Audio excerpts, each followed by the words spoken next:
This is Dr. Mo Truman, psychologist on Outpost 3 on Copper 9. The year is 3061.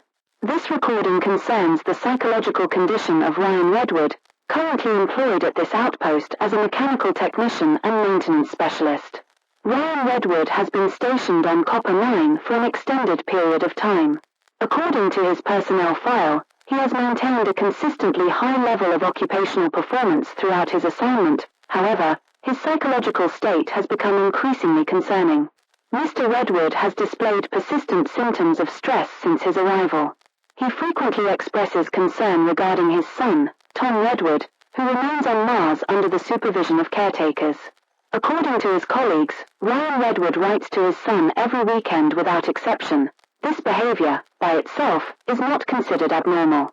However, over the past several months, his correspondence has reportedly become increasingly frequent and emotionally intense.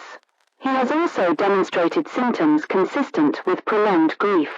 Mr. Redwood's wife died during the birth of their son. His personnel records indicate that he has never received formal treatment for bereavement-related psychological distress.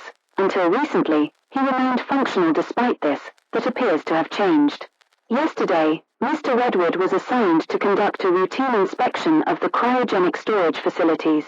Approximately 12 minutes after entering the facility, he reportedly became distressed. Witnesses described him as disoriented, repeatedly checking the same cryogenic units despite receiving confirmation that they were functioning normally.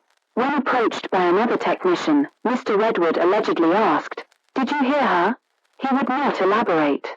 Since the incident, Mr. Redwood has rarely left his assigned quarters. He has refused several meals and has missed 2 scheduled maintenance shifts. Today, he was brought in for a compulsory psychological evaluation.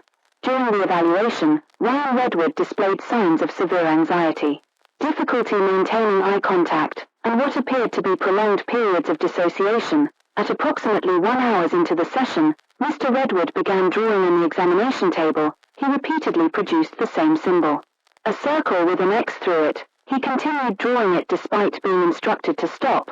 When asked what the symbol represented, he initially refused to answer. I asked him again. His response was, "She is still smiling." I asked him who he was referring to. Mr. Redwood then stated, "She will come here." He continued drawing. I asked him whether he believed someone was coming to Copper 9. He stopped drawing. He looked directly at me and said, "I am only a small pawn of hers." Following this statement, Mr. Redwood became visibly distressed. He began repeatedly stating that he was sorry. He would not explain what he believed he had done. There are currently no indications that Mr. Redwood poses an immediate physical threat to himself or other personnel. However, his behavior represents a significant deviation from his established psychological baseline. The combination of prolonged isolation, unresolved bereavement, occupational stress, sleep disruption, and apparent paranoid or delusional ideation warrants immediate intervention. I am therefore submitting a formal recommendation to J.C. Jensen's upper management that Ryan Redwood be placed on temporary medical leave and removed from all mechanical and facility duties pending further psychological assessment. I strongly recommend that he not be permitted to return to the cryogenic facility until a complete psychiatric evaluation has been conducted. I also recommend that all of Mr. Redwood's recent correspondence, personal notes, and work logs be preserved for review.